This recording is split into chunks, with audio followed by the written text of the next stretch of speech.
नमस्कार। आज हम महाभारत की गहराइयों में उतर रहे हैं, एक ऐसी कहानी के साथ जो पूरे महाकाव्य की नींव रखती है, गंगा का वचन और भीष्म का जन्म। हाँ, ये कहानी वाकई बहुत महत्वपूर्ण है। महाभारत की शुरुआत यहीं से होती है एक तरह से। बिल्कुल। हमारे पास जो जानकारी है वो सीधे महाभारत की कथा से है और आज का हमारा इरादा है राजा शांतनु और देवी गंगा की उस रहस्यमयी कहानी को परत दर परत खोलना। वो अनोखा वचन क्या था, उसके क्या परिणाम हुए और कैसे इस एक घटना ने, आप सोचिए, भरत वंश की पूरी दिशा ही बदल दी। सही कहा, ये समझना जरूरी है। तो चलिए कहानी शुरू करते हैं प्राचीन हस्तिनापुर से।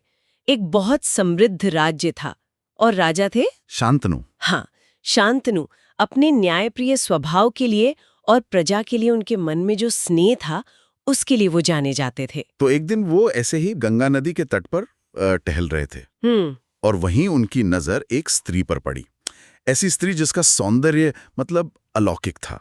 लगा ही नहीं कि वो इस धरती की हैं, और वो थीं भी नहीं। असल में वो देवी गंगा ही थी, मानव रूप में। हाँ, और राजा शांतनु वो तो बस उन्हें देखते ही रह गए, पूरी तरह मोहित। जाहिर है। और उन्होंने ज्यादा सोचा नहीं, बस तुरंत ही उस तेजस्वी स्त्री के सामने विवाह का प्रस्ताव रख दिया। और गंगा मान भी गई, लेकिन एक शर्त थी। हाँ, यहाँ आता है कहानी का दिलचस्प मोड़। वो शर्त क्या थी? देखिए, शर्त बहुत बहुत अजीब थी। गंगा ने साफ कहा, आप मुझसे कभी कोई सवाल नहीं पूछेंगे, मैं चाहे कुछ भी करूं। कुछ भी? हाँ, कुछ भी। और आगे कहा, मेरे किसी भी काम पर अगर आपने सवाल उठाया, उसी पल मैं आपको हमेशा के लिए छोड़कर चली जाऊंगी। ओह, ये तो कोई ऐसी शर्त कैसे मान सकता है? रिश्ते तो भरोसे और बातचीत पर टिकते हैं। सही बात है, पर शांतनु उस समय प्रेम में थे। कहते हैं ना, प्रेम अंधा होता है। हाँ, बिल्कुल। वो इतने डूबे हुए थे कि उन्होंने बिना सोचे समझे हाँ कर दी। ये दिखाता है कि कभी-कभी भावनाएं तर्क पर कितनी हावी हो जाती हैं, खासकर एक राजा के लिए। जी ना। बिना सवाल किए सब मान लेना, ये वचन ही अपने आप में एक बड़ा रहस्य था। तो विवाह हो गया। राजा शांतनु और रानी गंगा का जीवन शुरू में तो काफी खुशहाल रहा। हस्तिनापुर में जैसे उत्सव का माहौल था। कुछ समय के लिए। हाँ, क्योंकि ये शांति ज्यादा दिन टिकी नहीं। कहानी ने एक बहुत ही दुखद, बल्कि मैं कहूंगी दिल दहला देने वाला मोड़ लिया। बिल्कुल। जब भी रानी गंगा को पुत्र होता, वो उस नवजात शिशु को ले जाती और गंगा नदी की धारा में बहा देती। ये सुनना ही कितना भयानक लगता है। और ऐसा एक बार नहीं हुआ, 2 बार नहीं, 7 बार। 7 पुत्रों के साथ उन्होंने यही किया। 7 बार? जरा सोचिए, राजा शांतनु की क्या हालत हुई होगी। वो अपनी आंखों के सामने अपने बच्चों को नदी में विलीन होते देख रहे थे। उनका दिल टूट रहा होगा, वो अंदर ही अंदर घुट रहे होंगे, पर जुबान बंद थी। हाँ, क्योंकि वो वचन से बंधे थे। वो चाहकर भी अपनी पत्नी से ये नहीं पूछ सकते थे कि तुम ऐसा भयानक काम क्यों कर रही हो।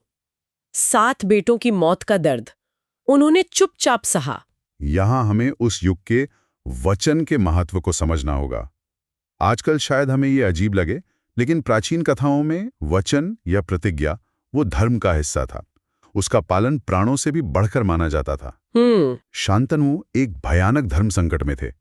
एक तरफ पिता का मोह, बच्चों के लिए दर्द, और दूसरी तरफ अपना दिया हुआ वचन, पत्नी से किया वादा। तो उनकी चुप्पी सिर्फ डर या मजबूरी नहीं थी, बल्कि वो अपने वचन धर्म का पालन कर रहे थे। हाँ, एक तरह से यही कह सकते हैं।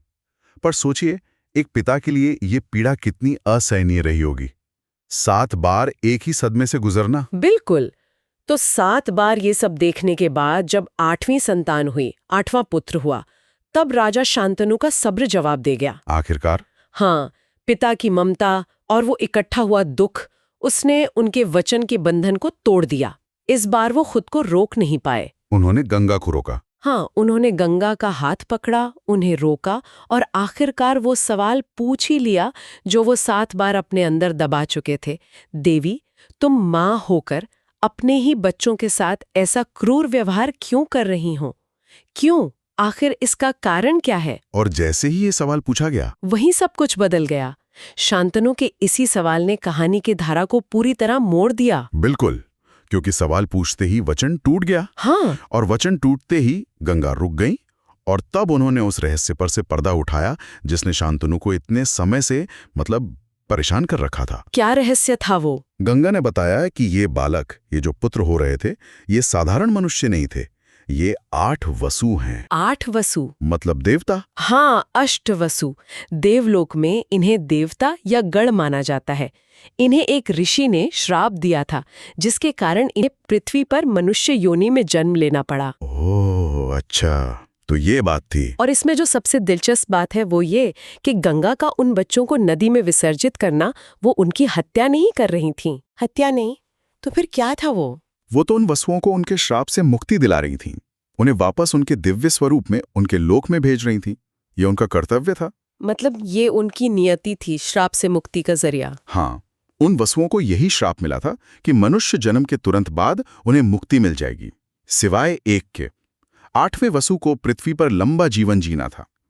तो गंगा का काम बाहर से चाहे कितना भी कठोर लगे, असल में उन दिव्य आत्माओं को आजाद करना था।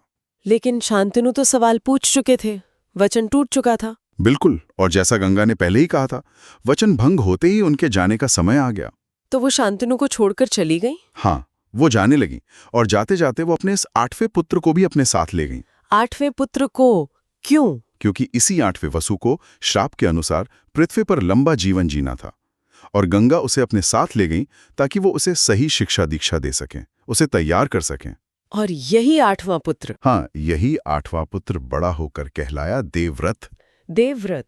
और आगे चलकर इसी देवव्रत ने ऐसी भीषण प्रतिज्ञा ली कि उनका नाम ही भीष्म पड़ गया। भीष्म पितामह। हम सब उन्हें महाभारत के महान योद्धा, अद्भुत रणनीतिकार और हस्तिनापुर के संरक्षक के रूप में जानते हैं। बिल्कुल, भीष्म का चरित्र महाभारत के केंद्र में है। आप देखिए, उनका जन्म ही कितनी नाटकीय और रहस्यमय परिस्थितियों में हुआ। हाँ, ये कहानी सिर्फ उनके जन्म की नहीं, बल्कि उनके पूरे जीवन की दिशा तय करती है ना? एकदम सही। उनका गंगा द्वारा पालन पोषण, उनकी शिक्षा, फिर उनकी वो प्रतिज्ञा जिसके कारण उन्हें भीष्म कहा गया, ये सब इसी घटना से जुड़ा है। शांतनु और गंगा की ये कहानी आप कह सकते हैं महाभारत की उस विशाल इमारत की पहली ईंट है। अगर इसे हम बड़े परिप्रेक्ष्य में देखें तो ये घटना उन घटनाओं की पूरी श्रृंखला शुरू करती हैं जो आखिर में कुरुक्षेत्र के महायुद्ध तक ले जाती हैं। जैसे भीष्म का आजीवन ब्रह्मचारी रहने का व्रत, उनका सिंहासन त्यागना, हस्तिनापुर के प्रति उनकी वो अटूट निष्ठा, ये सब कहीं ना कहीं उनके इसी जन्म और गंगा के वचन वाली कहानी का ही नतीजा है। इसने पूरे राजवंश की नियति को पूरी तरह प्रभावित किया। तो संक्षेप में आज हमने क्या देखा? हमने देखा कि कैसे राजा शांतनु का गंगा के प्रति आकर्षण हुआ, फिर वो असाधारण वचन, हाँ, और फिर 7 पुत्रों की वो दर्दनाक मृत्यु, और 8वें पुत्र के समय वचन का टूटना, फिर वसुओं के श्राप का वो रहस्य खुलना, और अंत में देवव्रत यानी भीष्म का जन्म और गंगा का चले जाना। ये सब घटनाएं जैसे एक धागे में पिरोई हुई हैं और हर एक का कितना गहरा मतलब है। निश्चित रूप से। और ये कहानी सिर्फ एक पौराणिक कथा नहीं है, ये हमें सोचने पर मजबूर करती है। कर्तव्य क्या है, वचन का मोल क्या है, नियति की शक्ति कितनी है, प्रेम, त्याग और हमारे कर्मों के कितने दूरगामी परिणाम हो सकते हैं, ये सब कुछ इसमें है। हाँ, ये दिखाती है कि कैसे एक व्यक्तिगत वादा और उसका टूट जाना इतिहास की दिशा बदल सकता है। ये महाभारत जैसे महाकाव्य की आधारशिला है जो हमें जीवन के मुश्किल नैतिक सवालों और धर्म के अलग अलग पहलुओं से मिलवाती है। वाकई ये सोचना ही कितना अद्भुत है कि प्रेम में किया गया एक वादा और फिर परिस्थितियों के दबाव में उसका टूट जाना आने वाले कितने युगों की कहानी लिख सकता है। हस्तिनापुर का पूरा भविष्य बदल गया। बिल्कुल।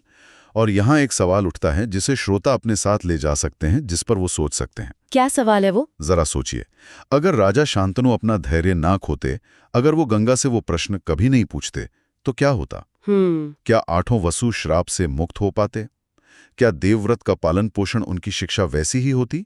क्या वो भीष्म बन पाते जैसा हम उन्हें जानते हैं? और क्या महाभारत की कहानी वही रहती जो हम सुनते आए हैं? हाँ, या फिर ये जो श्राप और वरदान जैसी दिव्य शक्तियां हैं महाकाव्यों में, उनका मानवीय जीवन पर कितना नियंत्रण होता है? क्या सब कुछ पहले से तय है, या मनुष्य के कर्म और निर्णय भी नियति को बदल सकते हैं? ये तो वाकई गहरे सवाल हैं। सोचने वाले सवाल हैं। तो इन गहरे सवालों पर विचार करने के लिए आपको छोड़ते हुए आज के इस विचार विमर्श में हमारे साथ जुड़ने के लिए आप सबका बहुत बहुत धन्यवाद।